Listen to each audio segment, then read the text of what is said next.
दोस्तों, किसी ने कहा है कि जिस आदमी ने अपनी सोच बड़ी कर ली, बड़े बड़े लोग उस आदमी के बारे में सोचना शुरू कर देंगे। जी हाँ, ये एक ऐसा सच है जिसे आपका दिल, जिसे आपकी आत्मा महसूस कर सकती है। जी हाँ, अगर आप संघर्ष करते हैं सच्चे दिल से, उस ईश्वर को समर्पित करके अपना काम पूरी निष्ठा से, पूरी लगन से, पूरी आस्था के साथ करते हैं, तो वो काम कितना मुश्किल हो, ये कोई फ़र्क नहीं पड़ता। वो काम हो ही जाता है, उसमें आपको सक्सेस मिल ही जाती है, कितना भी मुश्किल हो। एवरेस्ट चढ़ने जैसा मुश्किल हो, फिर भी संभव है। अगर बछेंद्री पाल, इंडिया की एक लेडी, अगर वो संकल्प कर लेती है कि मुझे एवरेस्ट फ़तह करना है, फिर उसके लिए मुसीबतों का पहाड़ खड़ा हो जाए सामने, इससे कोई फ़र्क नहीं पड़ता। अगर आपका लक्ष्य है कि मुझे एवरेस्ट फ़तह करना है, रास्ते की सारी मुश्किलों को धूल की तरह उड़ा दूंगी, लेकिन मैं ये संकल्प कर चुकी हूँ और ये मैं करूँगी।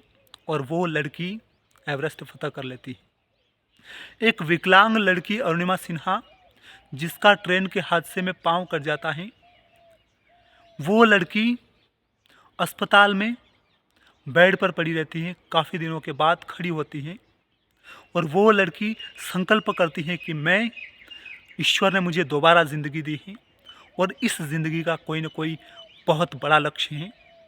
उस लक्ष्य को मैं पहचानूंगी और उसके भीतर से आवाज़ आती है कि मुझे एवरेस्ट फ़तह करनी है। और वो लड़की अरुणिमा सिन्हा बछेंद्री पाल से मुलाकात करती है।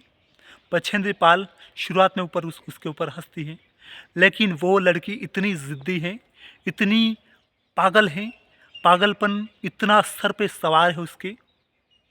और कहते हैं नहीं कि जब पागलपन आपके सर पे सवार हो जाए ना, तो फिर वो कर मानता है, उससे कोई फ़र्क नहीं पड़ता कि वो काम कितना मुश्किल है। अरे मुश्किल तो वो ठान चुका है, तो समझ लो कि आसान हो गया वो। और वो विकलांग लड़की, इंडिया की विकलांग लड़की अरुणिमा सिन्हा, वो एवरेस्ट फ़तह कर लेती है। यानी कि जिस आदमी ने सपना देखा और खुले दिमाग से सपना देखा और उसे पूरा करने के लिए अपनी पूरी ताकत झोंक दी, अपनी पूरी एनर्जी खपा दी उसमें, फिर तो भगवान को भी हार मानना पड़ जाता है। हम पुराने ग्रंथों में देखते हैं कि एक 5 वर्ष का बालक ध्रुव, वो भगवान नारायण को प्रसन्न करने के लिए अपने घर से निकल जाता है और 6 महीने की अत्यंत कठिन और अत्यंत ऊर्ध्व साधना करता है, अत्यंत गहन तपस्या करता है। स्वयं भगवान नारायण का सिंहासन हिल जाता है। माँ लक्ष्मी कहती है कि प्रभु आपका सिंहासन हिल रहा है। तो भगवान विष्णु झाँक कर देखते हैं तो उन्हें पता चलता है कि मेरा एक परम भक्त बालक ध्रुव मेरी गोद में बैठने के लिए लालायित हो रहा है। यानी कि जब आप तपस्या करते हैं, जब आप साधना करते हैं, जब आप मेहनत करते हैं, जब आप परिश्रम करते हैं, जब आप मेहनत करते हैं सच्चे दिल से, जब आप किसी काम के लिए अपने आप को झोंक देते हैं, हर क्षण हर वक्त अपने आप को बेहतर बनाने के लिए तैयार करते हैं, उस काम के लिए अपने आप को समर्पित करते हैं, वो लक्ष्य कितना बड़ा हो उससे कोई फ़र्क नहीं पड़ता। वो लक्ष्य आपके लिए आसान हो जाता है। और मैंने ये भी सुना है कि अगर आपका कोई बड़ा लक्ष्य नहीं है नहीं, तो आपको मुसीबतें, विपत्तियाँ, बाधाएं घेर लेंगी, कमज़ोर बना देंगी। और हर सक्सेसफुल आदमी अगर किसी भी फील्ड में कुछ बड़ा करता है, तो सैकड़ों विपत्तियों के पहाड़ उस पर टूटते हैं, तब कहीं जाके वो उस फील्ड का बादशाह बनता है, तब कहीं जाके उस फील्ड में फोड़ देता है। हज़ारों लोगों नहीं बल्कि लाखों और करोड़ों लोगों के लिए मोटिवेशन बनता है। ज़िंदगी में हमें अपनी मुसीबतों से कभी भी हार नहीं माननी चाहिए। हर वक्त, हर क्षण,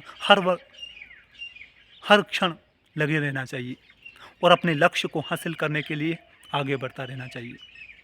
आज मैं यहाँ पर इस खेत पर खड़े होकर अपने कुएं की जस्ट पास में, आप देख पा रहे हैं, यहाँ पर वीडियो शूट कर रहा हूँ, लेकिन मुझे पता है कि मेहनत की कीमत क्या होती है। अगर मैं सच्चे दिल से यहाँ पर खड़े होकर वीडियो बना रहा हूँ, तो मुझे पता है कि एक दिन मैं स्टूडियो में बैठकर, व्हील चेयर पर बैठकर वीडियो बनाऊँगा।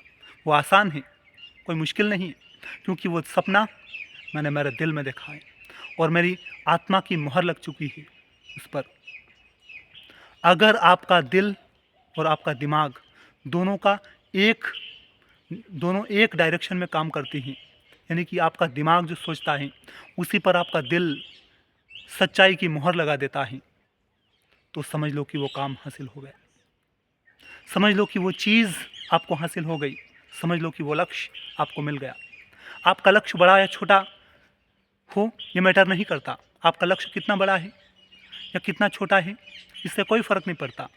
आपका लक्ष्य जो आपने डिसाइड किया है, उस लक्ष्य के लिए आपके भीतर कितना पागलपन है, कितनी आपके भीतर उसको पूरा करने के लिए तपस्या करने की क्षमता है, कितनी साधना करके अपने आप को खपाने की, जलाने की क्षमता है, वो निश्चित करते हैं कि आपका लक्ष्य आपको हासिल होगा या नहीं होगा। अगर आपके भीतर वो क्षमता है तो आपका बड़ा लक्ष्य कितना ही बड़ा क्यों न हो, एक दिन हासिल हो ही जाता है। आज इस वीडियो के ज़रिए मैं कहना चाहता हूँ कि आज मेरी सच्चाई जो है वो इस वीडियो में मैं दिखा पा रहा हूँ आपको। यहाँ पर खेत पर खड़े होकर मैं वीडियो बना रहा हूँ अपने कुएं के पास में, और ये इस तरह से मैं वीडियो बना रहा हूँ और काफ़ी समय से, पिछले 2 सालों से पूरी ज़िद्दोज़हद के साथ लगा हुआ हूँ। मुझे पता है कि मुझे मेरा लक्ष्य हासिल होगा। और आज भले ही मेरी सच्चाई ये है, लेकिन मुझे मेरी सच्चाई, आने वाली सच्चाई भी पता है। बहुत जल्द आपको वीडियो मिलेगी। दोस्तों, इस वीडियो के ज़रिए कहने का मकसद मेरा यही है कि आप कोई भी सपना देखिए, कुछ भी बड़ा करने का ठानिए, कोई भी बड़ा लक्ष्य डिसाइड करिए, लेकिन अपने लक्ष्य को अपने दिमाग में रखिए, लेकिन अपने दिल की मोहर जब तक उस लक्ष्य पर लग नहीं जाएगी और आपका दिल उस काम को सच साबित नहीं करेगा, तब तक उस लक्ष्य को, उस काम को आप पूरा नहीं कर पाएंगे, हासिल नहीं कर पाएंगे। आपका दिल अगर कह देगा कि हाँ ये चीज़ सही है, तो फिर संभव है, संभव नहीं, असंभव काम भी हो जाएगा। एडिसन को 10,000 बार असफलता मिली थी बल्ब बनाने के लिए, उसके बावजूद उसने वो कारनामा किया, और आज हम देखते हैं कि पूरी दुनिया उस एडिसन की वजह से ही सही, लेकिन रोशन हुई। पूरी दुनिया रोशन कर दी उस एक आदमी ने। यानी कि आपके सामने समस्याएं आती हैं, बाधाएं आती हैं, आपको विचलित होने की ज़रूरत नहीं है। आपको देखना है कि कहाँ पर कुछ ना कुछ तो गड़बड़ हो रही है सर। उसको पहचानो, उसको जानो, उस पर काम करो। हालात कितने भी बुरे हैं, कितने भी बदतर हैं, एक दिन अच्छे हो जाएंगे, और इतने अच्छे हो जाएंगे कि आज जो तुम्हें क्रिटिसाइज़ करते हैं, जो तुम्हें बेनकाब करने पर तुले हैं, जो तुम्हें गिराने पर, टांग खींचने पर तुले हैं, जो तुम्हें कमज़ोर करने पर तुले हुए हैं, हर क्षण रोकने टोकने और कमज़ोर करने पर तुले हुए हैं, वो लोग कल उनके पास जवाब नहीं होगा कुछ कहने के लिए। और तो और जो लोग आपसे जलते हैं वो आपसे अपॉइंटमेंट मांगेंगे सिर्फ 5 मिनट 10 मिनट मिलने के लिए। दोस्त, मैं तेरा क्लासमेट था, मैं तेरा बचपन का साथी था, मित्र था, गांव का था, वगैरह वगैरह। कहने का मतलब ये है कि आप अगर लक्ष्य का कोई निश्चिंत करते हैं और सच्चे दिल से अपनी पूरी ईमानदारी के साथ उसे हासिल करने के लिए लगे रहते हैं, तो उस ईश्वर को भी एक दिन आपके लक्ष्य को पूरा करवाना पड़ता है। उसे भी एक दिन हार माननी पड़ती है कि तू आदमी था यार, तू जीत गया, मैं हार गया। इसे कहते हैं मेहनत की पावर। आज मैं अगर यहाँ पर कुएं पर खड़े होकर वीडियो बना रहा हूँ, लेकिन मुझे पता है कि मेरा लक्ष्य क्या है, और उस लक्ष्य को हासिल करने के लिए अगर मैं लगा हुआ, तो भगवान को भी एक दिन मुझे मेरी सुननी पड़ेगी। मेरी प्रार्थना, आखिर वो भी तो उसमें भी तो आत्मा है। ये कहने का अर्थ यही है कि इस वीडियो के ज़रिए मैं यही कहना चाहता हूँ कि मेरी सच्चाई आज ये है, लेकिन इस सच्चाई को मैं बहुत जल्द आने वाले कल में बदल दूँगा। दोस्तों, ये वीडियो यहीं तक है। आपको कैसा लगा ये तो मुझे पता नहीं है, लेकिन शायद जो मेहनती लोग हैं, जो परिश्रम करने वाले हैं, जो साधना करने वाले हैं, तपस्या करने वाले हैं, पसीना बहाने वाले हैं, रात दिन एक करने वाले हैं अपने लक्ष्य के लिए, अपने हालातों से लड़ने वाले हैं, न कि उनके सामने घुटने टेकने वाले हैं, उन लोगों के लिए वीडियो है।